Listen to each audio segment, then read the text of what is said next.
Lock up your bikes and feel the heat. It's time for another episode of Like a Podcast, aka Podcast Gago Toku. It's a Yakuza podcast hosted by me, Jordan, and with me as always is Argyle. Hello. I feel like we're in the home stretch now. I'm like getting so excited every time I boot up my copy because I just am like, oh my god, this is the part where the story has already been crazy, right? But we're like almost done with Yakuza 0, which is pretty cool. But I'm going to be sad to say goodbye because this is my favorite game in the series. Damn. We haven't reached my favorite yet, but this is pretty high up there with good reason. Like, you know, of course we're not the only people who think this, but yeah, it's a very good game. Original take, Yakuza 0 is a good video game. Yeah, you come here for hot takes. Yakuza 0, one of the better ones. Troy Baker leaves an angry comment on our Twitter because he thinks that Yakuza Kiwami 2 is the best one in the series. I never did end up tweeting out that picture of Makoto last week. Well, I tweeted a good picture of Makoto this week, so if you want to, all of our listeners want to log on to twitter.com and look at our Twitter at Podcast Gagotoku, that's Podcast Gagotoku, you can see my funny picture that I posted. How you been? How are things outside of the world of Kamurocho? Not too bad. I've just kind of been doing the same as always. So like, same as it ever was. Same as it ever was. Same as I've picked up at the sort of recommendation of our friend Max from Pot of Greed. I picked up Ace Combat 7. It was on sale, so I've become a full blown war criminal now. Nice. Unfortunately, I love every second of it. So I will voluntarily. The second I finish the game, I will surrender myself to the Hague to face trial for the things I've done. And I won't say sorry about it. Yeah, it's so crazy to me that game has lore and it's. I don't understand it. Like I don't know anything about it, but it's like I always thought it was just like a jet fighter game. It's a jet fitter game. I know it's a jet fighter game. Yeah, but then it's also got like Metal Gear Solid levels of just fucking. It's like if Kojima wasn't horny and liked airplanes instead of fighting robots. That's kind of how I describe it. It's good. I really am enjoying it. I'm almost done with it, and I'm kind of sad for it to be over. But that's not the podcast we're making right now. We're talking about Yakuza 0. And we're specifically talking about Yakuza 0, Chapter 15, Scattered Light. Ooh. Do you get it? Ooh. No. I get it, I think. Possibly. This one's good. I like this one a lot. This is a good chapter. It's a pretty short one, but it's good content. It's good. It's got some of my favorite top 10 Majima moments, I think. Yeah. Do you want to start us off? Yeah. Well, one of the first things that happened. So we're in Kamurocho, but we're playing as Majima. So this is kind of a moment where Majima has finally come back to Kamurocho for the first time in however many years. 3 years. Like 5 years, 3 years, something like that. Yeah, it's been 3 years. And he sees the like national mascot of Kamurocho, which is like 3 Yakuza being mean to a man and a little guy in a suit. Yeah. And they're like, I like when one of them describes Sagawa's favorite snack, which is he says like, "Where's the piss and vinegar now?" Yeah. I guess that's a mix of Sagawa's favorite snack and that one Cabaret Club guy's favorite snack. Well, yeah, I mean, we established that him and Sagawa were friends, you know. They were friends, that's right. Yeah, before the other guy got killed. Yeah, unfortunately for him. You know, sometimes they'd get together and they'd have hot pot, but the only things they put in the hot pot is piss and vinegar. And vinegar, exactly. Yeah. So Majima, being morally gray, decides to walk past the incident and just walk into the sort of shady Yakuza office buildings that we love so very much. He says, "Yeah, I ain't seen nothing. Don't worry about me, boys. You could just keep beating them up." This is my Kamurocho accent. I don't know why I talk like this, but when I'm here in the city, I have no choice. Look, I'm not using my Osaka accent anymore. I'm not putting on that This is my classic Tokyo accent. Yeah, this is what we speak like in Tokyo, right, boys? This is how Kiryu talks, too. Yeah. This is disrespectful. So yeah, Majima goes inside and he meets with his great friend who's always got his back. It's Sagawa, and he's lying low. Yeah, Sagawa can't really be out on the streets because, of course, he's like one of the top guys in the Omi Alliance. So if he starts just strolling around Kamurocho like it's no big thing, it starts a big fuss. So he has to get all of his information through Majima. Yeah, he's stuck inside. Whomst among us isn't currently sort of feeling the Sagawa vibes. What happens next? Let's see. Sagawa sort of asks if Majima's heard anything about Makoto. Majima pulls out the business card and says that he hasn't heard anything from Tachibana, and then Sagawa says that he's not trying to find Makoto. And then he basically says, like, remember, Majima, if her trail goes cold, then so does your dead, rotting body. Yeah. I mean, Sagawa is not putting up with any of Majima's bullshit. Of course, he's like, Sagawa's like, he is so on his bullshit now, because I just feel like he's taken it to the next level ever since he found out that Makoto, the Majima's trick, or I guess it was Nishitani's trick. He's just been, like, all the way on every day. He's just been logged on constantly, and he can't stop. I don't think he's ever said anything without just, like, 100% sarcasm since that happened. Yeah, he's just fully, like, not outright saying that he's gonna kill Majima. Well, I mean, he's just on his bullshit. He is saying he's gonna kill Majima, but even in the sentences where he's not, he's saying that he's gonna kill Majima. Every actor's subtext: "I'm going to kill you, Goro Majima." Can't wait to go pick up a tasty snack at the convenience store. Subtext: "I'm going to kill you, Goro Majima." Yeah. So Sagawa has heard that apparently Tachibana and his boys had been seen in the Champion District as soon as like a few days ago. So not exactly the hottest trail, but it's a lead, so that's where Majima's going. He also tells us we learn a lot about Shimano. That's another thing that happens that Sagawa tells us. Remember, we actually right, because he says, like, Shimano, just a reminder, Futoshi Shimano, Sagawa's sworn brother, Majima's old patriarch. He's the big angry bald guy that tortured him when he was in the hole. Yeah, we haven't heard much from Shimano in a while. Yeah. So Sagawa's like, don't let Shimano find out that we lost Makoto. He wouldn't like it. Yeah. Also, remember last chapter when Kuze said that there was a rat in the Omi, or in the Tojo clan? It's Shimano. It's Shimano. He said, Shimano's... Oh, go ahead. He's like, Kiryu, I know your friend just died, but I need to tell you something. There's a rat, and he's gonna sell the empty lot to the Omi Alliance, and I know you care about this so much. And then Kiryu said, "I don't give a shit." Yeah, that was Shimano. Yeah, that's Shimano. So like he's worked out a deal with the Omi Alliance. He'll hand the girl over to them. They'll buy the lot for 1 billion yen. Bada bing, bada boom. They march on Tokyo. The whole deal falls short with Dojima. The Omi Alliance gets the whole thing, and they make their profit off of it, and Shimano, they use their force to put Shimano in as the next chairman of the Tojo clan, and then they just split Kamurocho down the middle. God, it would really suck if the Tojo clan had a chairman who was in league with the Omi Alliance. Yeah, that would suck. So yeah, Shimano sucks. Shimano has been playing like 5D chess. He's kind of on evil. I shouldn't say evil Kazuma, but he's kind of on a Kazuma level.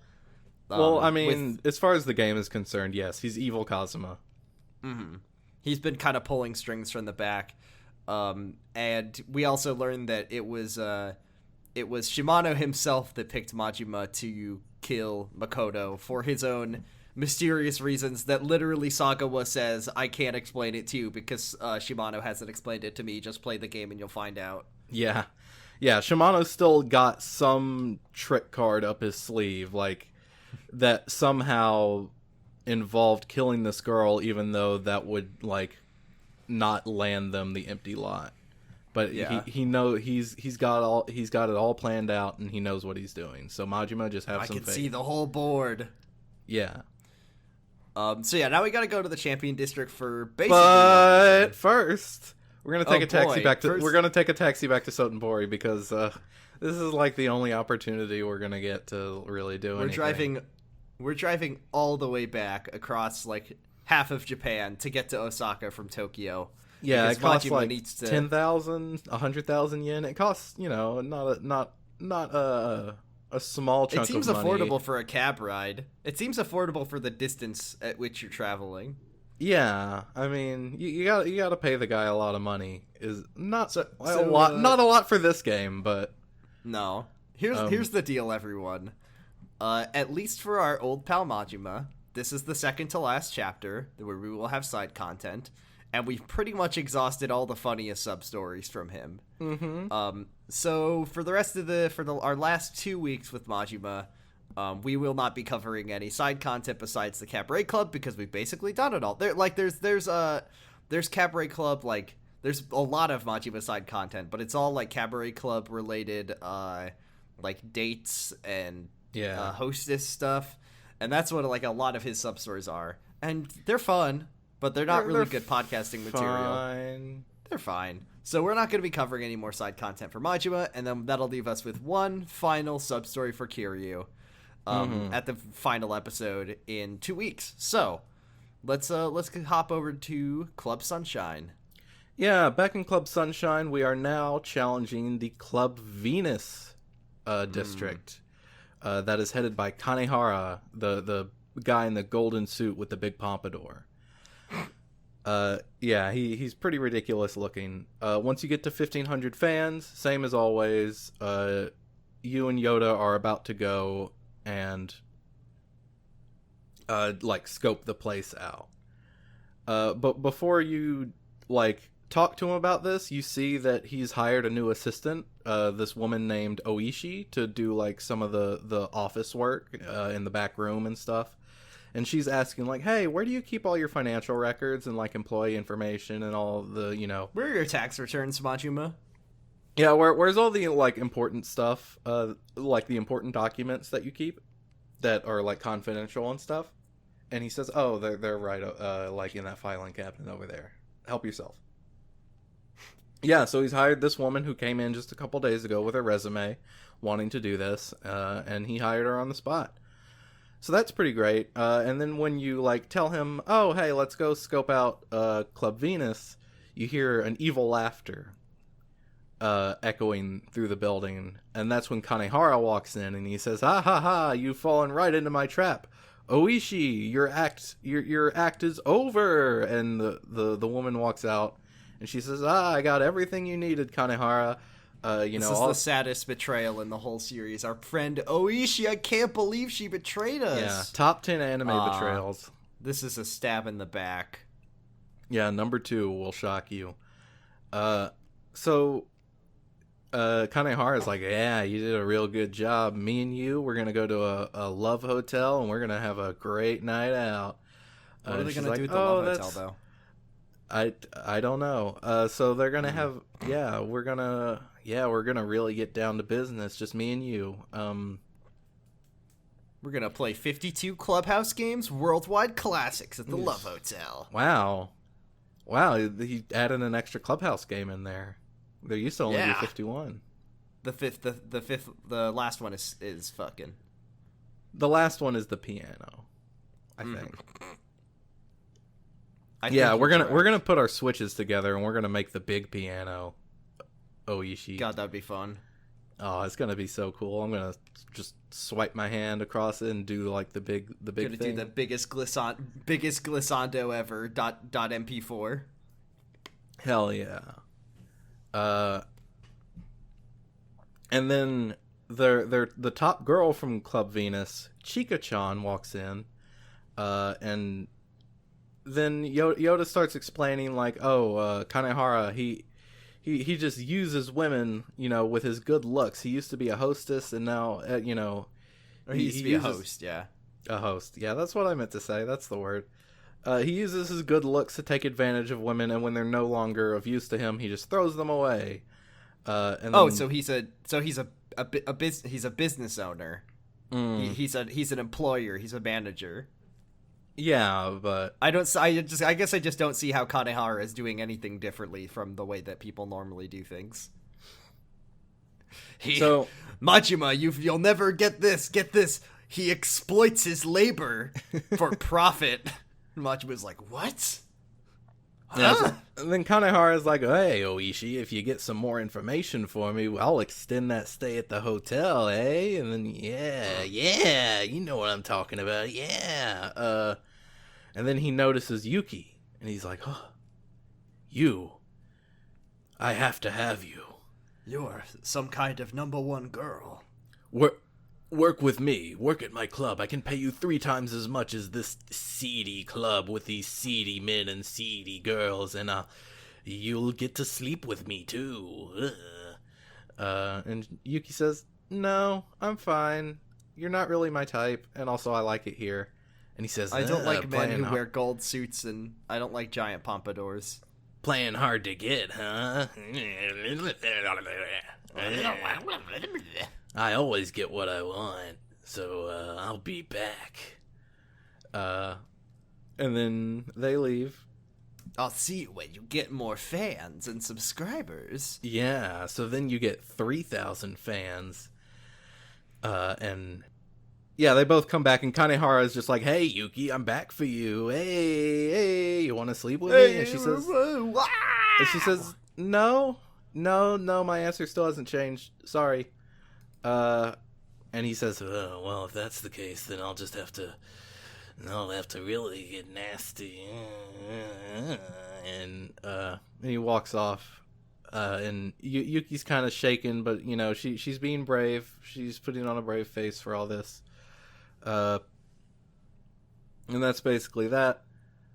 And then once you get 6,000 fans, Chika-chan comes by and she says, okay, well, one, Kanehara has, declared a Cabaret Club battle, so you need to do that. And 2, Yuki, you should really watch out. Like, he is getting really pissed off, and it's getting to the point that he will probably do something drastic. And Yuki says, Is a Cabaret Club battle something is it like a Yamino game? Like, it's just something you declare, and it's just like, well, fuck, now I have to do a Cabaret Club battle. Yeah, I mean, I think the whole thing is that it's like a thing Cabaret Clubs used to do where, to, like, knock each other out of business. And then, if you don't make the most money, you'll be attacked by rotating saws. You mean dark energy discs. Anyways, so Yuki says, "Don't stop trying to scare me. Don't. I'm not scared. I'm not going anywhere. I'm gonna keep working here.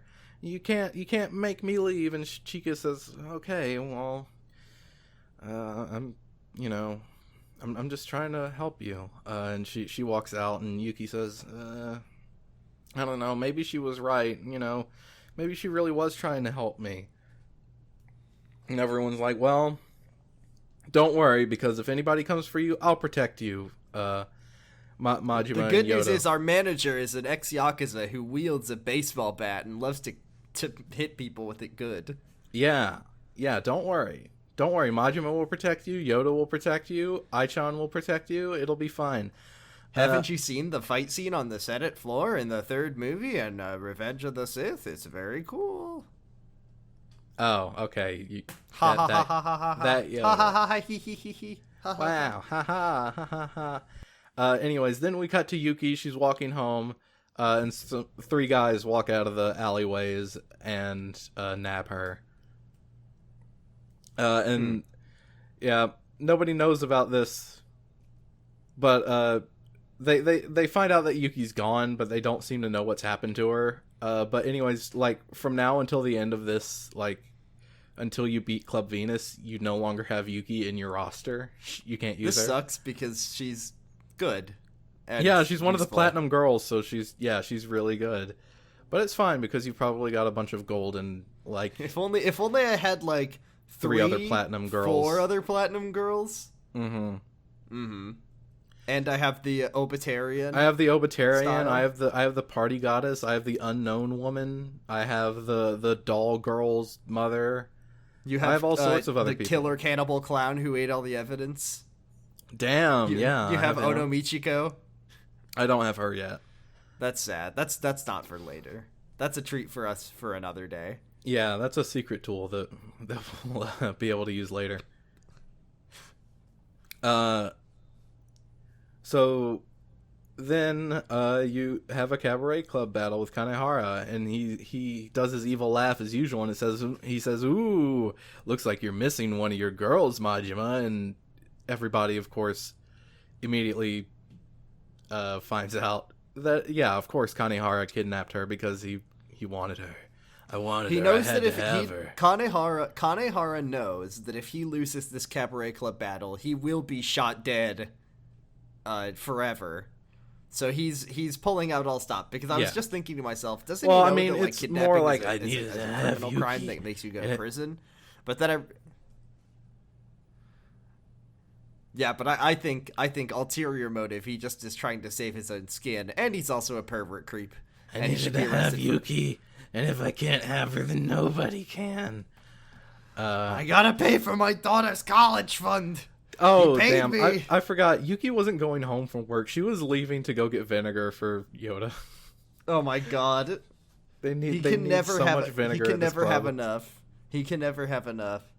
God, Yuki, I'm making my volcano, my baking soda volcano for the science fair. I'm making my Mizumuna memorial. I'm making some vinegar cubes for his funeral.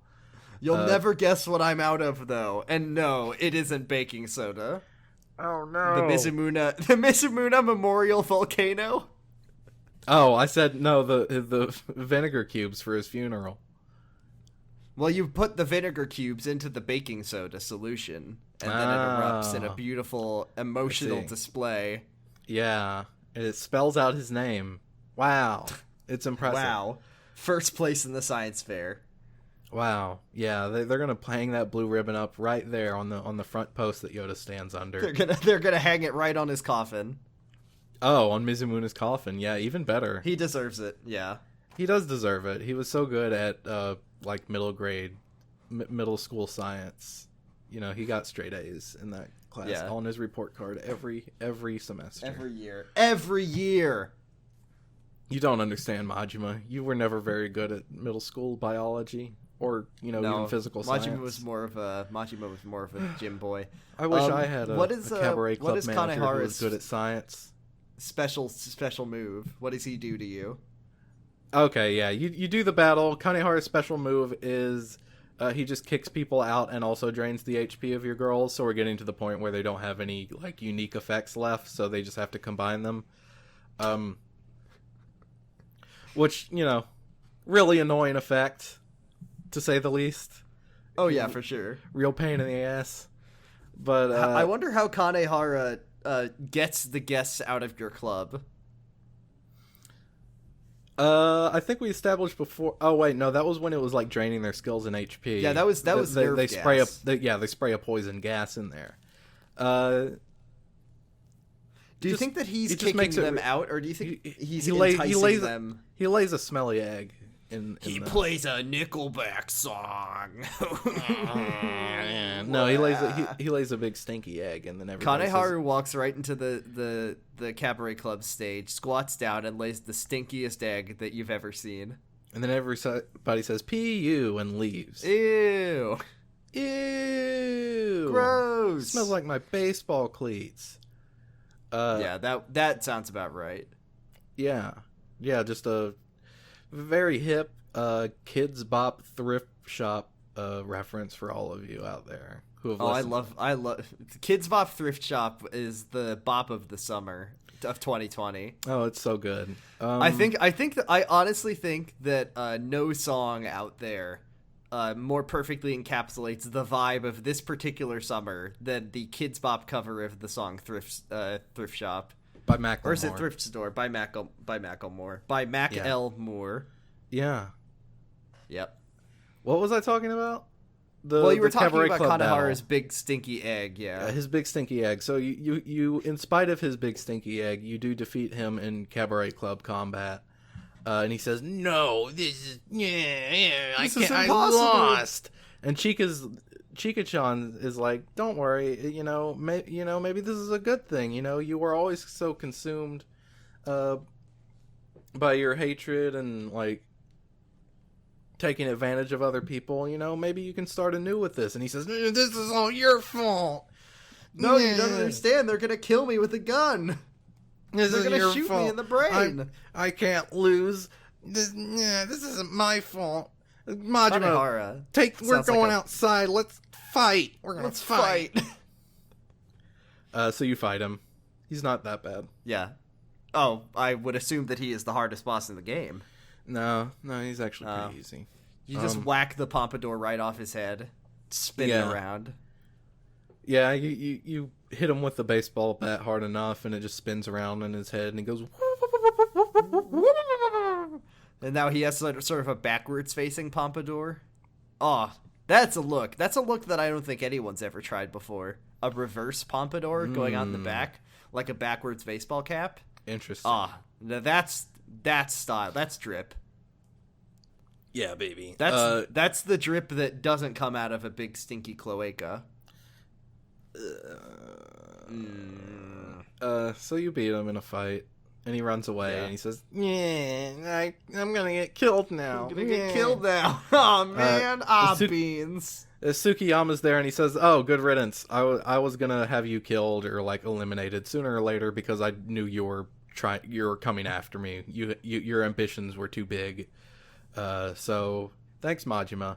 I hated all of those 5 stars anyways. I didn't want them. I didn't want all those 5 stars anyways. He's being tsundere. Yeah, I didn't want this. I didn't want those 5 stars. I didn't like them. I didn't like any of those 5 stars.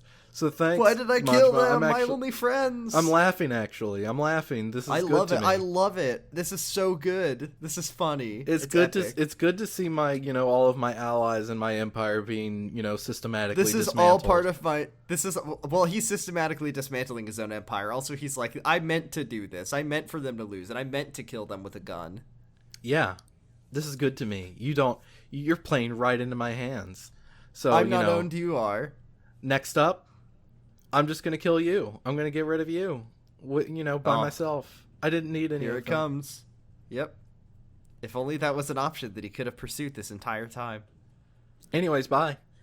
Bye. See you later. And then Chika-chan walks up and she's like, my boss is dead.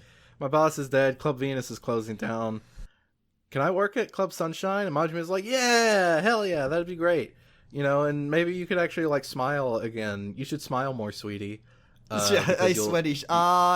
So beautiful, sweaty. Come on, don't cry. Or please too don't beautiful cry. to cry, haha. Yeah, and hey, she so smiles she smiles again, and everybody's like, wow, your smile's so beautiful. Let's go inside. I hope we're not forgetting anything. And then the camera pans up a couple floors, and sitting on like a stairwell or whatever is Yuki. She's all tied up and gagged, but don't worry, she's fine. You get her back. Oh, she's fine. They did just forget about her, which I'm sure she'll like. You just get like a dialogue box that says, "Don't worry, Yuki's okay. She's back in your roster. Don't worry, it's fine. It was just a joke. It was just for laughs, haha. Just a gag. A literal gag, haha." She got kidnapped. I'm sure she's not going to be like traumatized by that at all. I'm sure she'll be in good spirits about being kidnapped and tied up by a horrible person. And that's all of our side content for this week. Yes, next week, Cabaret Club finale. We're getting there. We're doing it. So Majima hops into the taxi cab and drives all the way back to Kamurocho. And now we got to go talk to people in the championship district. Yep, that's what it's called. That is what it's called. No, it's called the Champion District. So you go there. The south entrance is blocked off for reasons. It's not blocked off. You just can't go in through there. Yeah. You find a guy inside, and you're like, "Hey, where's Tachibana?" And he says, "I don't know. Oh, we haven't seen him. We want to know where he is too." And then Majima says, "I don't even know what the point of this part of the game is, Majima. Don't ask me." And then Majima says, "Okay, well, I've talked to one person in the Champion District, so that's I figured it out. I've done it. I've done all I can. Sorry. Time to go back to Sagawa, I guess, and just tell him the bad news." I checked Kidnap. I gotta be honest, I forgot about this part of the game. I checked Kidnap Alley both times to see if someone was there, but no one was there. Not even Daigo. Yeah, it's just empty. There's nothing there except for the mysterious needle. The mysterious syringe, yeah. Yeah. And that's not gonna tell you where Kiryu is. Yeah, they don't know where Tachibana is either. Yeah, so Majima walks out of the alley, and then some Shimano babbies are there. They're like little Shimano rookie boys from his family, and they're like, "Hey, who are yous? Who are you doing showing your face around here?"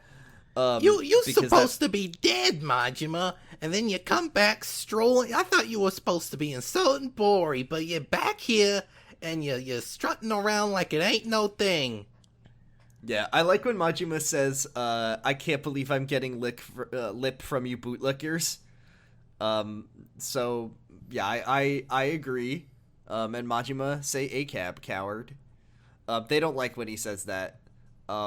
So he kicks the shit out of them and breakdances at them. And they're astonished by his sick moves. Oh my god! It turns out that the guy that everyone is always talking about, who is so who fucked up, but he was like the best Yakuza ever. It turns out that guy is very strong. And then literally someone who's named like Shimano Veteran shows up, and they're like, "Oh, hey Majima. Oh, hey, what's up? Hey, what's up, Majima? We're not here to fight you. We're just here to like escort you somewhere. Sorry that the children didn't know how strong you are." Yeah, anyways, the boss wants to see you. We understand if whatever you're doing is more important, but like we both know the answer to that one. Look, Gendara's over there if you need to go there 8 times, but like if you don't mind, can you just follow us to meet with the boss? The boss. It's Shimano himself. And I love what Shimano does when we meet him because it's so good. Yeah, so we cut to a cutscene and we're looking at a plate of fugu. I didn't know it was fugu, but you said it was fugu. Yeah, it's a giant plate of fugu sashimi, and Shimano takes his chopsticks and he like scoops like half of the plate into his face. Yeah, it's arranged in a bunch of rings, and he just takes like half of one of the outer rings, just all in one go, dips it, and he unhinges his jaw, and he swallows the entire plate like Wario. Shimano is Wario. And I've just realized that Shimano he says, "Have a rotten day, Majima." Shimano takes his shirt off a lot more than Wario does. I've never seen a shirtless Wario. I mean, I think that's just Nintendo being afraid. I mean, yeah, we've seen a shirtless Mario, so it's only a matter of time now. That's right. Once we get Super Wario Odyssey, Wario will probably... I mean, Mario's gone all the way down to his boxers, so we know what's next for Wario, because he always likes to take things one step too far.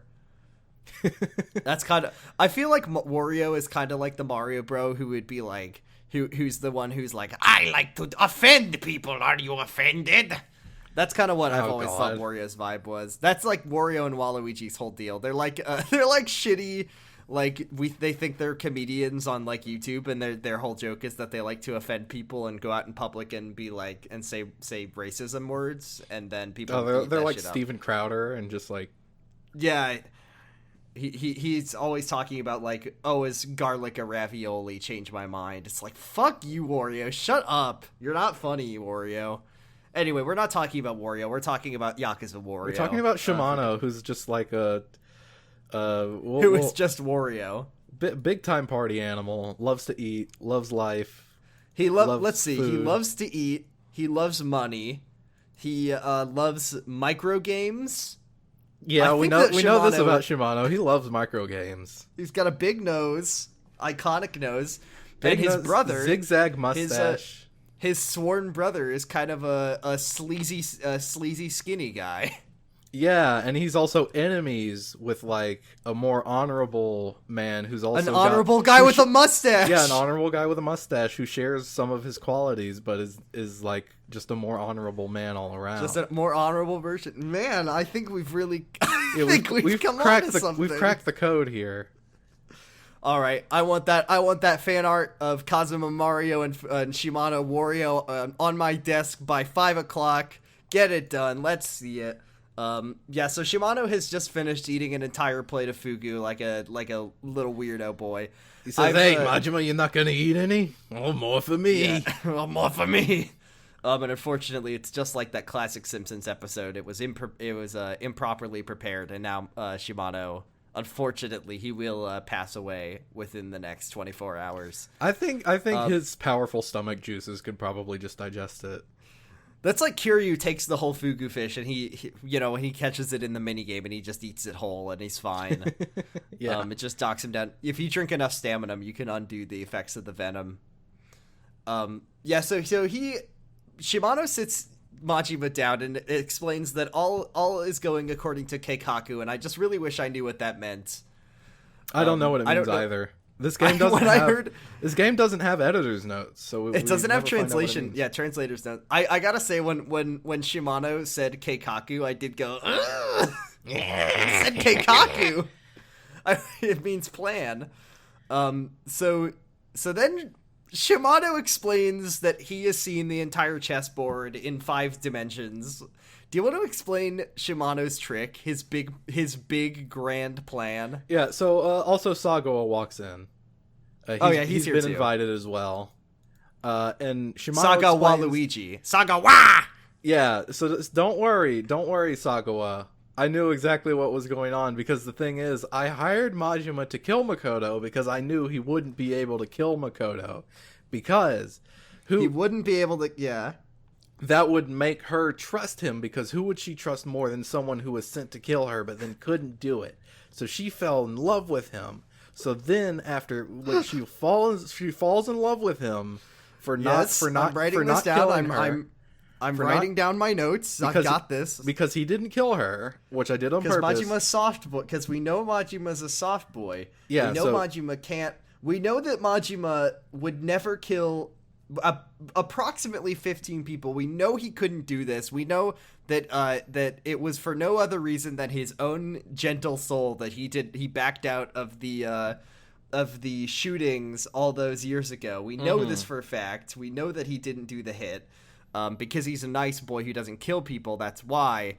And therefore, we know that Majima would fall in love with Makoto and not be able to kill her, and then he would protect her. Now, I know what you're saying, Shimano. Why didn't you just tell Majima to protect Makoto Makimura? Well, here's the thing. I don't know. I don't understand the Well, no, the reasoning. because because if he did that, then he wouldn't have been sent on a mission to kill her, because it needs that veneer of reality of him being sent to kill her but not being able to do it, which then makes her trust him story. And makes her fall in love with him and willing to hand over the empty lot to him. The perfect love story begins with a person being hired to kill you and ends with you giving them a small piece of land. A tale as old as time. A tale as old as time.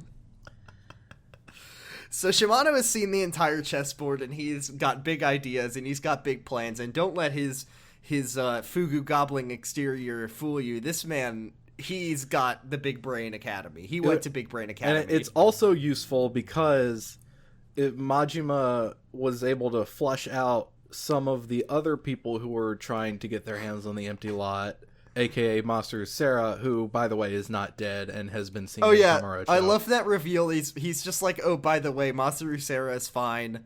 He has Kiryu disease where gunshots just are fine.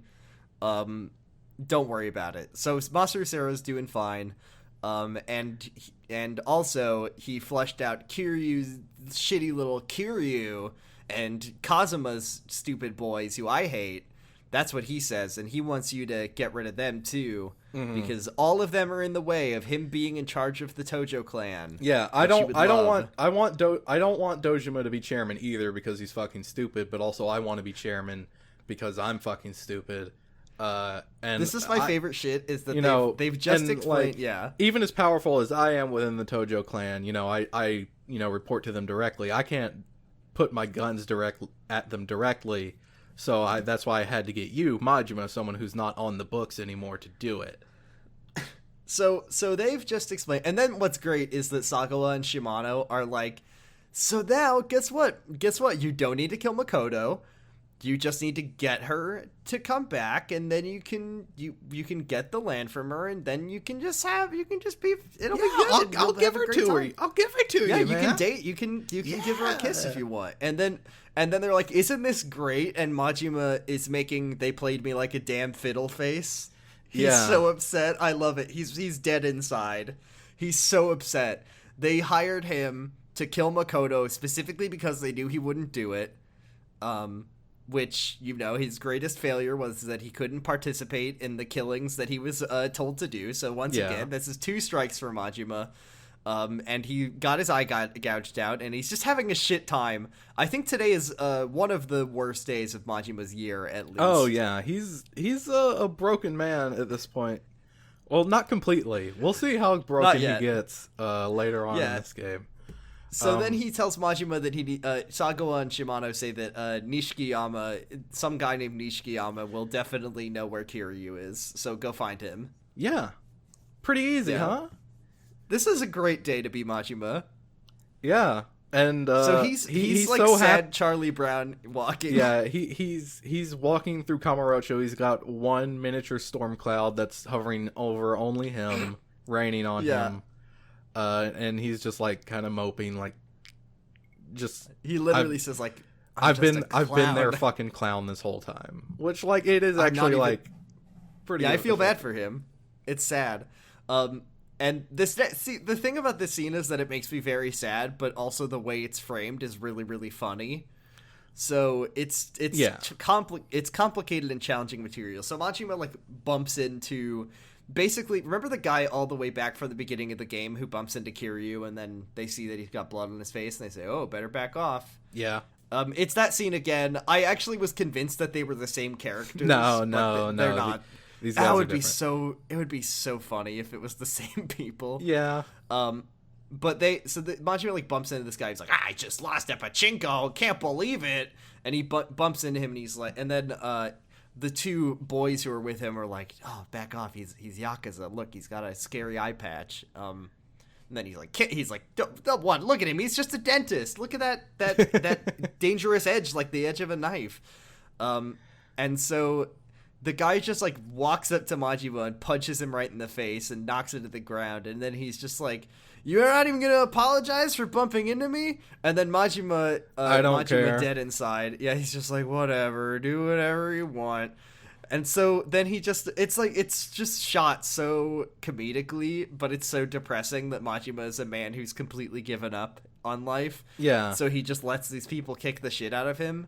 And then once his friends realize that they're not gonna fight back, cool. Join. Yeah, they're like, "Damn, awesome!" And then one of them like kicks him in the head way too hard, and then he like gets knocked out. But I think that's honestly just Majima's way of letting off steam, because after that, it's just like, when you just like you need to just like have a moment, you need to just have like a cry or have a yell, and then afterwards you just feel better. Like when Majima's got a case of depression, he just lets people beat him up, and then he feels better. Yeah, kinda. I mean, he wakes up and he's at least he's going to continue doing what he needs to do. No, I'm serious. He snapped out of it. He's like, "Well, guess I'll keep going on with my business." Yeah, I mean, he's got to do something, right? Like, even if he is being played by Shimano and Sagawa and all that, like, he still wants to protect Makoto. So, like, exactly. Yeah, like, he's in a bind, but like, it still behooves him and Makoto for him to keep playing for Shimano. Majima has depression, and he's like, "Oh, I feel like shit. I'm on my way to Gandara." And then he runs into the guys at the pachinko parlor, and he's like, "Well, this'll work too. This'll work. This is basically the same as jacking off. This is basically the same. I mean, I was gonna take a beating anyway." Whoa! Whoa! So Majima goes to the Kazuma office on Tenkaichi Street. Yeah. The only street in Kamurocho where important buildings are located. Yeah. Yeah.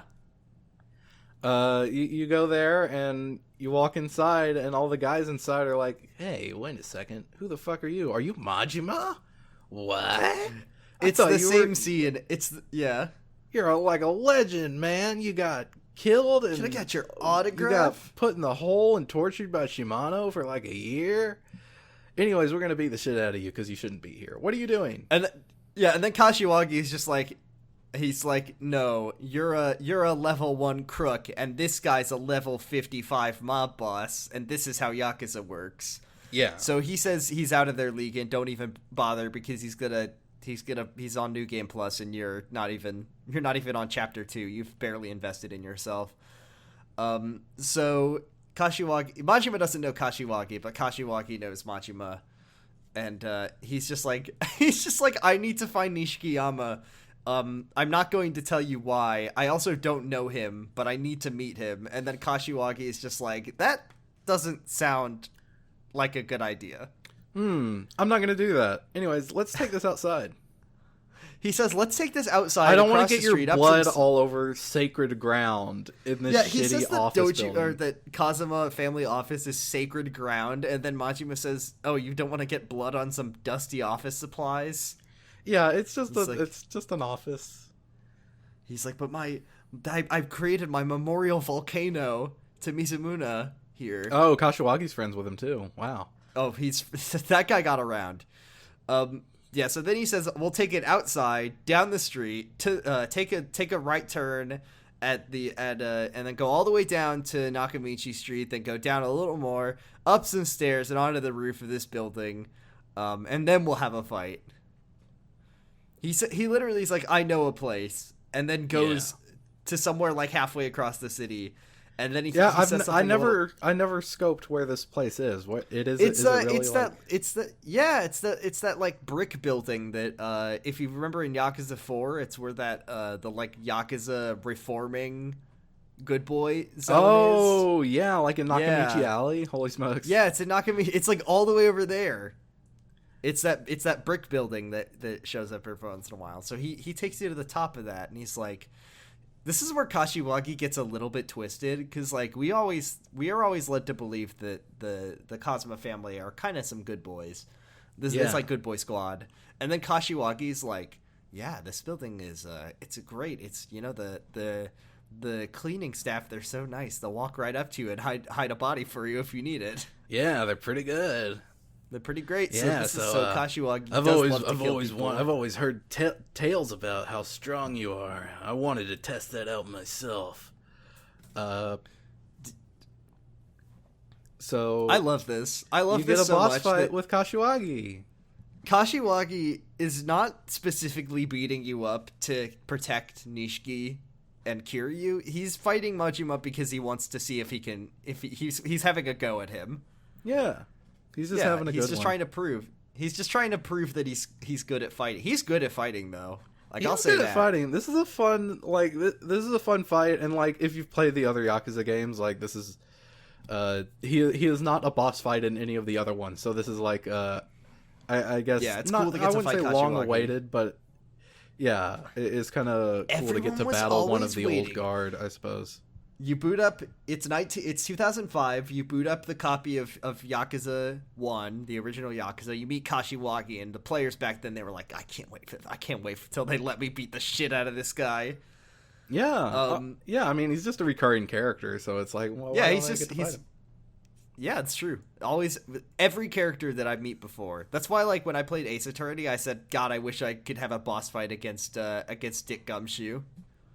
I've just always wanted to beat up Dick Gumshoe. That's not true, but he is canceled. Or at least it's like, you get to see him when he was younger and could fight. Or, like, you see that he has earned his place as captain of the Kazuma family. I have talked about this before with you, and we'll talk about this more when we get to the later games.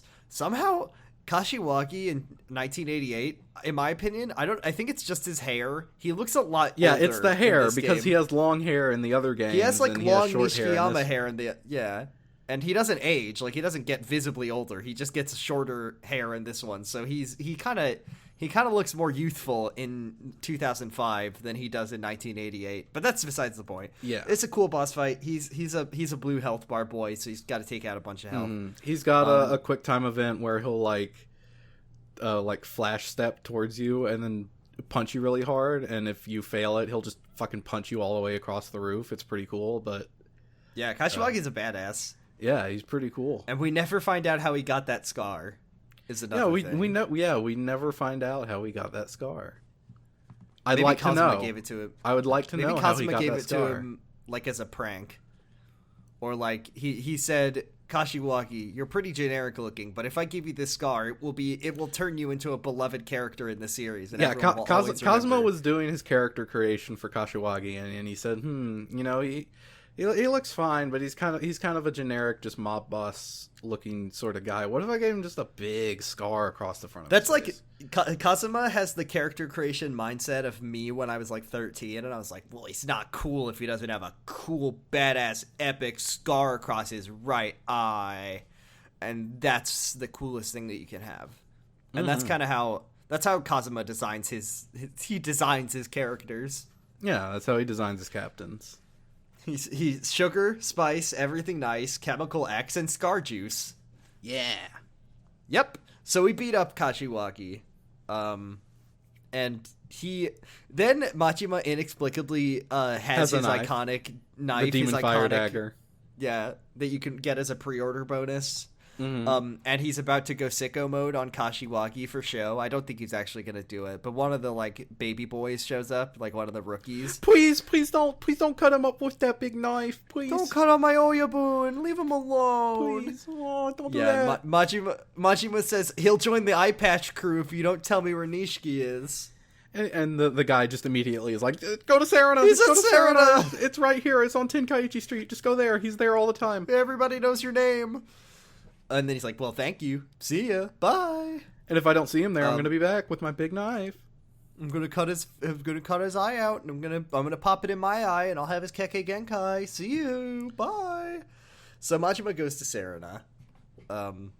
And he goes up the elevator, and then I love this scene. This part is like my favorite part in the chapter. This part is good. He asks Reina, who is there because she owns the bar, as it makes sense that she would be there. So he walks in, and there's someone sitting at the bar. It's Nishiki. Nishiki's at the bar, and we know Nishiki because we've known him for the whole game. But Majima doesn't know him. Majima walks in, and he sits down at the booth, and then Nishiki gets up to leave, and that's when Majima decides to say, "Hey, Mama, is there some guy named Nishiki who like comes here often? Because I'd love to throw hands with him." Yeah, I'm just looking to meet him, and she says, "Yeah, he's here all the time." He's right there. Nishiki like turns to Majima and he's like, "Suppose I was this Nishiki guy. What would be your business with me?" Yeah, who's looking for him? And then doesn't Majima say like, "Oh, my name's Majima," and then Nishiki's like, before I got my Yakuza stripes that I've yet to actually earn because I'm just a little boy. I'm in like 20 years old. I remember hearing about a guy named Majima from the Shimano family. It's probably a coincidence because you definitely look like a dentist. And then he says, "Oh, are you back in the Tojo clan, Majima?" And then Majima says, "Not yet." Not yet. And then he's like, "Would you believe me if I told you?" Okay. I know that everyone in the whole world is trying to kidnap Makoto and use her for their own personal financial gains, but would you believe me?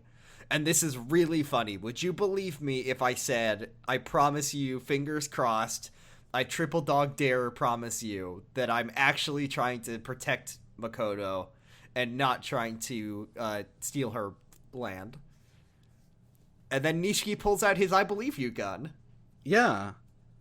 He says, no! Nishiki pulls out his I believe you gun and tries to shoot Majima in the face, and then Majima does like a cool disarming CQC move. I mean, he just slaps the gun out of Nishiki's hands. That's CQC. Yeah, sure. Then Nishiki should have brought Majima out for a smoke first, and then snuck up behind him with the gun. Yeah, he's like, Majima, enjoy that smoke because it's your last one. I mean, that did work out very well when he tried to kill Kiryu. Yeah, when he's like, Majima, I'll tell you where Makoto is, but first, a cigarette. But First, then Majima get in my having... car. We're gonna drive out to the woods. Yeah, I'll tell you where she is. She's out in the woods. You wouldn't believe this. So Majima explains that because he slapped a gun out of Nishiki's hands real good, that he would absolutely be no match for Majima, and that he'd be able to beat the shit out of him like no problem. Yeah, sure. Yeah. Nishiki doesn't buy it. He says, "I die for Kiryu." Yeah, I die. Well, yeah, I die for Kiryu. I would too, buddy. Listeners, whomst among you wouldn't be willing to die for Kiryu Kazuma? It's all. I mean, Majima currently at this moment would not, but I mean, it's only a matter of time. Yeah, like once we get to like Yakuza 1, I guess Majima's willing to die for Kiryu. Oh yeah. So Nishiki like says, I'll never sell out my Kyodai. Translator's note: Kyodai means more than sworn brother. It's just like in One Piece. It's beautiful, and it's something, it's untranslatable, so I leave it as Kyodai. I love this fight. This is a good fight. Because it's easy as fuck, because it's Nishiki, and Nishiki can't do anything. Yeah, it's pretty Nishiki. easy. He spends a lot of time just taunting, I noticed. Yeah, I love it. He's just like, come at me, bro. Yeah, come at me. Come on. What are you going to do? Hit me? Come on, hit me. There's a couple that hurt. The music's very good for this fight, I will say. Oh, I love the music. We'll pump it in here.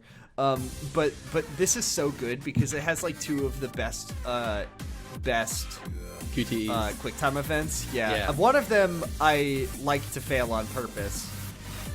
Which is Reina just bashing Majima over the head with a bottle. Yeah. Very funny. Like Nishiki shoves Majima over the bar, and then Reina comes at him with a wine bottle. Yeah, it's pretty great. So if you fail it, she just like bashes it right over the head. But then Majima, the funny thing is if you hit it in time, she still hits Majima with the bottle, but she just hits him like in the back. And I think he like puts up his arm, and she just oh hits yeah. his arm. Well, if you get hit in the arm with a glass bottle, it's and he's like, they're "Hit, fine. nice swing." And then he pulls the glass out of his arm, and he's like, "Nice swing, ah, Ow." And then the other one is, I think, the funniest quick time event in this whole game. Yeah, it's which really is actually the funniest one is where Majima offers a hot towel. But then the second funniest one is Reina literally throws Nishiki a stamina. Yeah, a stamina X. Which I think is, as far as I can tell, and I've played this whole series, I don't think we've ever seen a Stamina X or any other healing item actually 3D modeled in the entire game, besides in this one quick time event. Well, I mean, you can pick them up during like long battles and stuff. I guess that's true, but in an animated cutscene, like it's the only time that you ever see a person like actually acknowledge in the game a stamina as a healing item. And she throws it to him, and then you can catch it out of the air and heal the full health. Yeah, it's so good. If Nishiki catches it, he will heal quite a bit. But if you pass the quick time event, you'll catch it and heal. It's really good. So good. But yeah, this fight is comically easy, especially if you use like breaker style, because this is another like close quarters. Serena. So it's close quarters. There's a ton of furniture.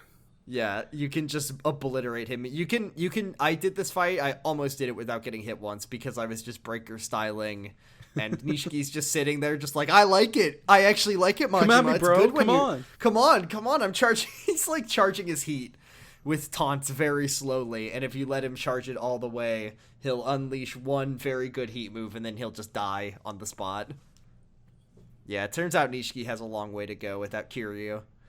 But yeah, we defeated him very easily. At least he learned how to. At least Kiryu like revealed to his friends the secret of energy drinks, that they make you very. Yeah, good that's fighting. true. So Kiryu learned how to tear his shirt off in one swoop from Majima, but Majima from learned Nishiki, that you mean? Yeah, from Nishiki. That's another. That's my fanfic. But Nishiki learned how to become invincible as long as you carry a whole inventory's worth of Stamina X or Stamina Royals or Toriners or whatever on you. You can just do whatever you want. Yeah. So they're improving each other. It's good. So we beat Nishiki, and then he explains the plot of Majima's of Kiryu's storyline. Yeah, he to explains Majima. the whole fucking thing. He literally, like, I get it that they need to catch Majima up, but like he says, And this time, unlike Kiryu's storyline, we see the whole thing where he's like, well, you see Tetsu Tachibana is... Yeah, Tetsu Tachibana, the owner of Tachibana Real Estate, was actually Makoto Makimura's brother. They were both They're orphans from Japan, and they lived in China, and it's like, come on, we played the game, I played it, I get it, I know. Their grandpa owned a patch of land here in Kamurocho, but he sold them off in parcels, but he kept one Elder small Chen bit for speculates that he kept it as a beacon for his daughter if she ever came to Japan. Isn't it a little twisted that a father's love for his daughter could cause his granddaughter so much agony? Anyways, Tachibana's dead. Yeah, Tachibana died, and then they explain, he's like, me and Kiryu, we turn our back for a cigarette for 1 second. Just 1 second, and Makoto disappears. We go to sing some karaoke and eat big ramen bowls. We had ramen. Kiryu wanted to show me Pocket Circuit, and yes, I know, we shouldn't have left Makoto alone for so long.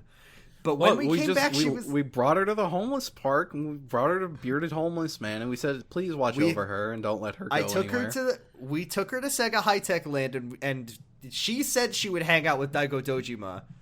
But then we come back 3 hours later, and she's gone. Like, what the fuck? She's gone. She's gone. So, yeah. Daigo's still there. He's a good boy. Daigo's still there. He would never do that. Well, no, Daigo... We showed up. Daigo's at Kidnap Alley.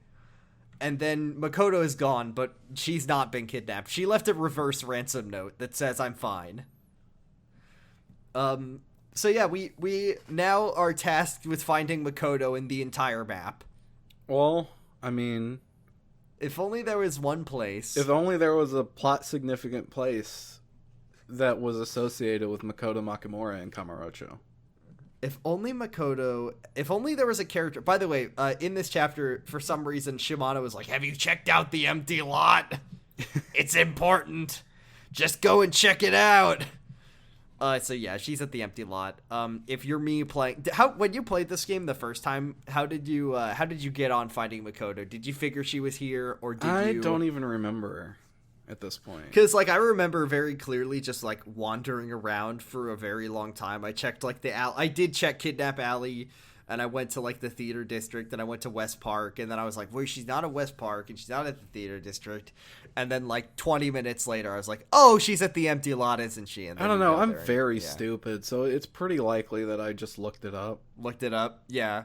I mean, this is like the sequel to go to every convenience store and liquor store on the map to buy the people their booze of choice. Mm-hmm. But yeah, so as you walk up to the empty lot, you hear Shimano's words echo in your head, like, "Have you ever seen the empty lot? It's pretty fucked up that this is all happening over that one shitty piece of land." Elder Chen told me that the grandpa, he thinks that the grandpa left the land there as a beacon to his daughter. Isn't it kind of fucked up that the man's love for his daughter would affect his grandchildren in such a way? Anyways, isn't it fucked up that you should go check it out. It's a pretty shitty little patch of land, actually. Isn't it fucked up that a me's love of money and power led you, Majima, to this very spot? Oh, also, I forgot to say that when you finish beating up Nishiki and then he decides that he trusts you to find Makoto, he says, don't let anything happen to her, because if anything happens to her, Tachibana will beat me and Kiryu up from the afterlife. Yeah. Yeah, he'll use his stand power. Yep. Yeah, he'll use his stand power to turn our lights out. And that's... he'll knock you out for 10 seconds only. Yeah, it's fine. Yeah. So what happens at the empty lot? At the empty lot, Majima walks in and he looks around. There's nobody there, but then he looks up and Makoto is on a nearby rooftop. So he sprints out. He panics and runs out and runs to the rooftop. He does a reverse Lao Gui. He does sick flip stunts up the empty lot. I wish. To the top. God, he should have done it. I have no respect for Majima anymore because he didn't do Lao Gui stunt jumps to get to Makoto. He arrives panting at the rooftop. Makoto is still there, thankfully. And he Reminder says, Makoto, that the last time Majima and Makoto met was the moment before when Hai Li was skeletonized, by the way. Yeah, right. And he says, Makoto, is that you? Please, for the love of God, I can't run up another set of stairs. And she turns around and she says, Yes, it's me. Oh, Majima. I thought we'd meet again. And I'm a little epic. I'm more epic now than I was before. I'm talk like this now. yeah.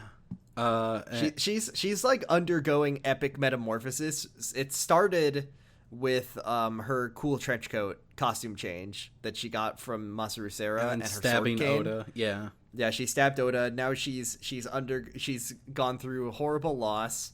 And now she has taken one more step onto being epic, which is that she can kind of see now. Yeah, she can kind of see. Twist. How does that even come out? I don't even remember. It's well, just like I guess, and this makes no sense, I don't think, but like she's looking out at the empty lot, which I mean, I guess maybe that's an indication of Majima that she can kind of see now, but then she like turns around when he talks to her. Yeah, which I guess it's just something about the look in her I eyes, have to believe that blind people look at you when you speak to them. I don't know. Maybe it's just that she's able to make eye contact with him because the look in her eye, it's not a physical, a physical impairment. It's a mental thing. Mm-hmm. It's like a neurological disorder that made her not able to see anything. So I don't feel like her look or her eye would be any indication to Majima that she can see again. But she can. Also, she can't really see. Well, we don't really find out. Yeah, for sure. I guess that's true. Majima says, "You can see," and then the chapter ends. You can see. See, I thought that the chapter was called Scattered Light because Makoto was able to kind of see. I know why it's called that. Yeah, I know.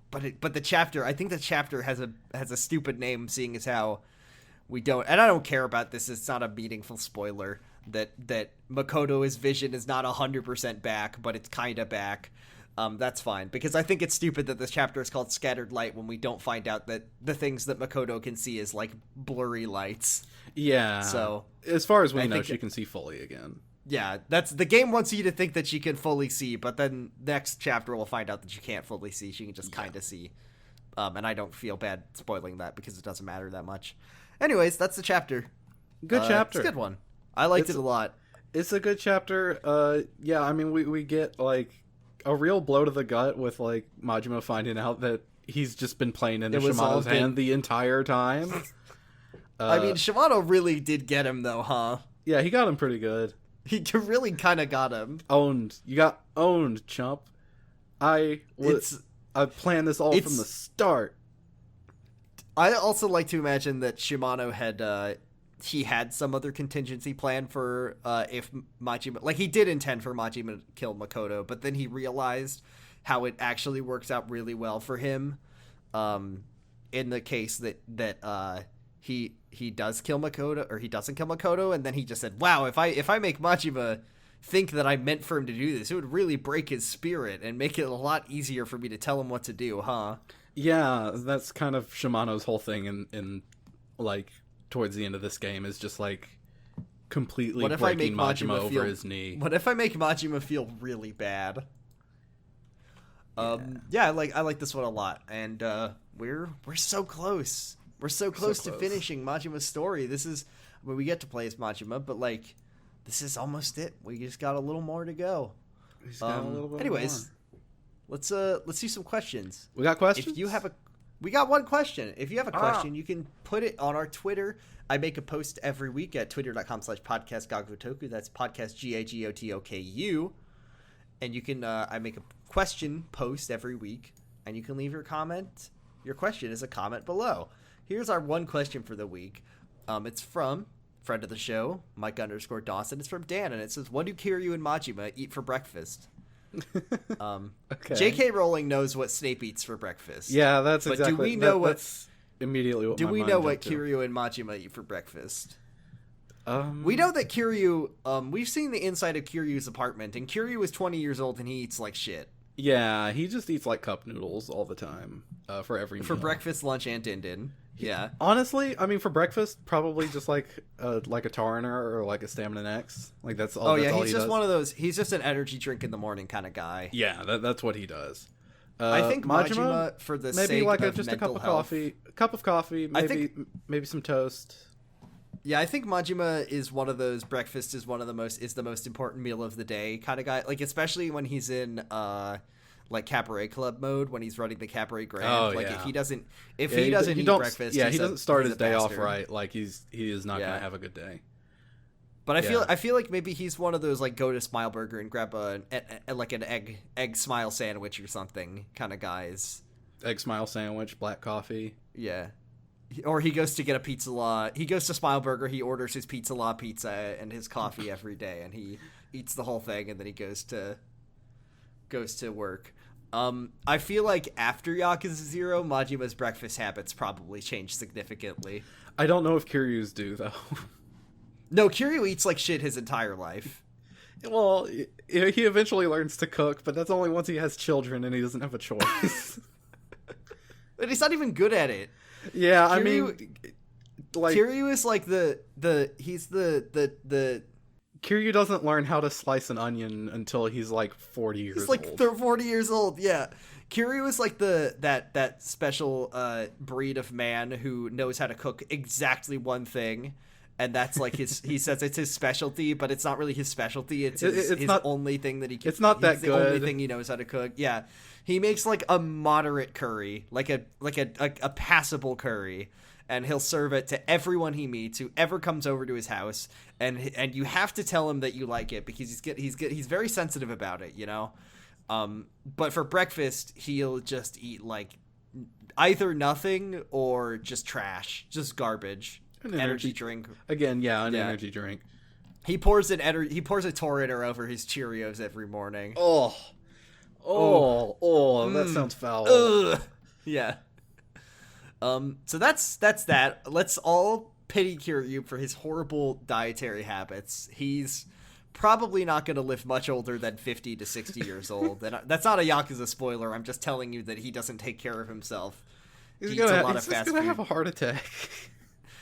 When I play Yakuza, and when you play in the later games where you don't have infinity money to buy infinity stamina royales every moment of the game, and money's a little bit harder to come by, most of what I feed Kiryu is convenience store bento boxes for every healing item. So it's just not great for him. It's just not great. He's not eating well, and we're all worried I love the finger sandwiches they have at Papo. I eat them every day. He's eating the lettuce sandwiches for every meal. And if you want to heal him with them, you need to eat like 9 of them. You need to eat a lot of the damn things. You need to eat so many lettuce sandwiches. I love the lettuce sandwich because it literally, the item description says like, it's exactly what it sounds like. It's just bread and lettuce. Every day for breakfast, I wake up, I drink a Torrenter. For lunch, I eat a lettuce sandwich and a bag of cookies from Papo. And then for supper, I think I'll go to Conrad today and just eat a big rack of ribs. And that's what I do every day.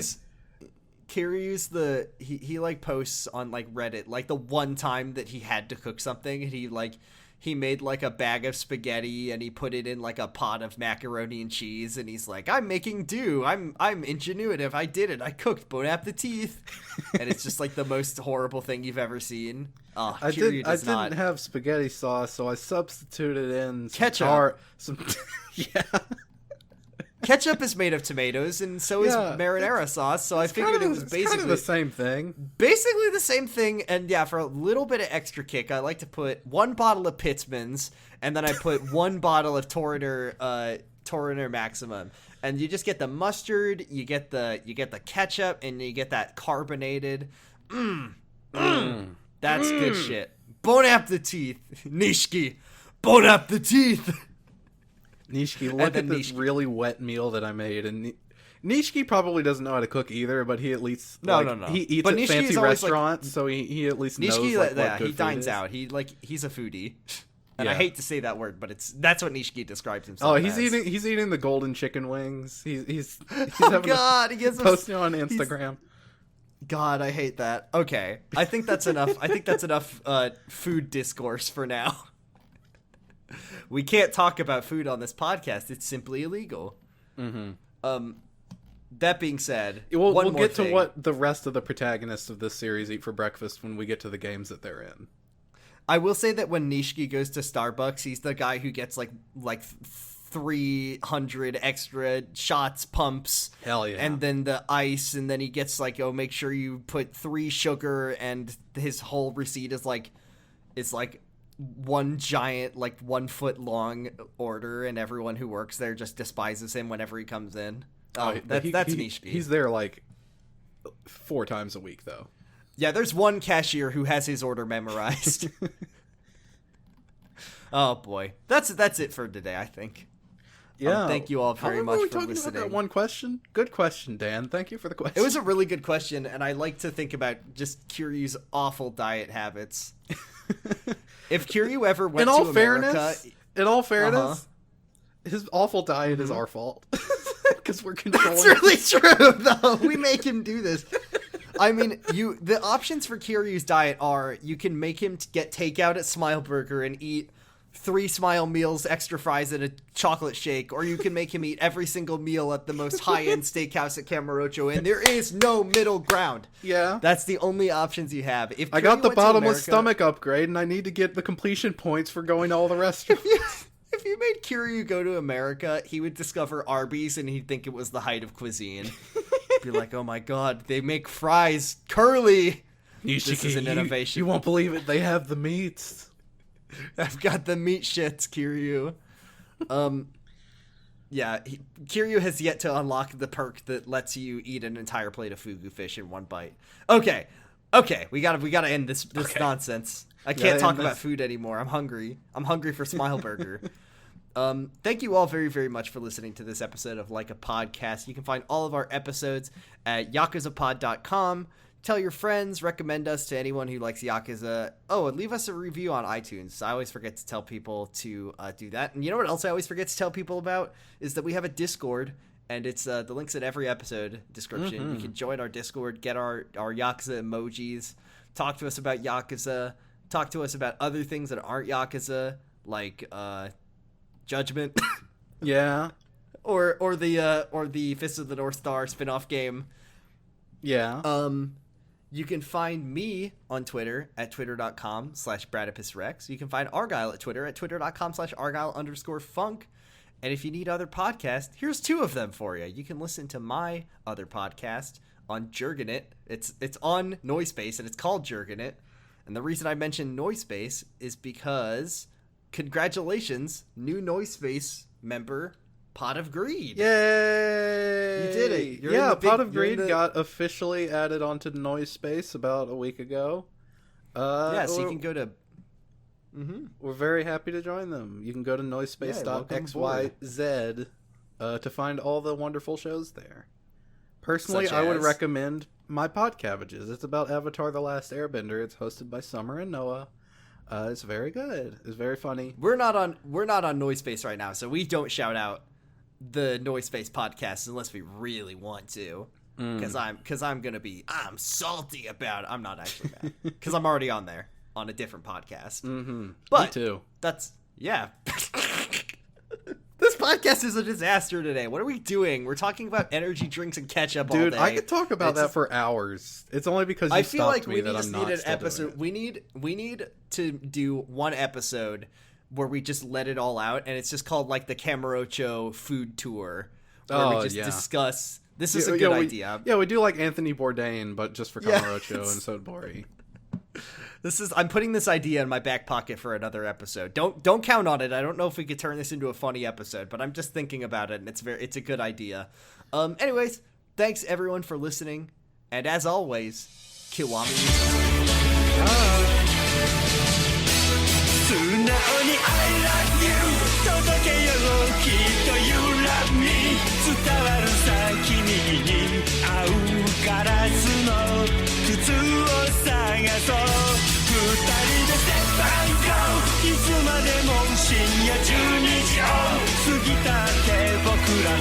Labu マジックは時計を